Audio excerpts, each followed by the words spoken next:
वो खून के कतरे का निशान हमेशा के लिए इस पत्थर पर बाकी रह गया और अहले हलब ने इस मुकाम पर अकीदत और मोहब्बत से एक हरम तामीर किया जो मशहदुन नुक्ता कहलाने लगा, यानी खून के कतरे का मज़ार। जब वक्त के थपेड़ों ने इस हरम को वीरान किया तो इस पत्थर को अकीदत से उठाकर मशहदुल हुसैन के महराब में रखा गया। बाद अज़ां जो नई इमारत तैयार हुई वो दोनों नामों से मारूफ हुई, मशहदुल नुक्ता और मशहदुल हुसैन।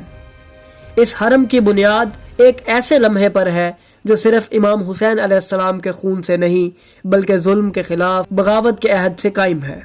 ये इमारत सदियों से अहले ईमान को पुकारती है, बताती है कि यहाँ एक कतरा खून का गिरा था मगर उसने पूरी उम्मत के ज़मीर को झिझोड़ कर रख दिया है। जब हम मशहदुन नुक्ता पर गौर करते हैं तो ये सिर्फ एक मुकाम नहीं बल्कि एक खामोश गवाह है, गवाह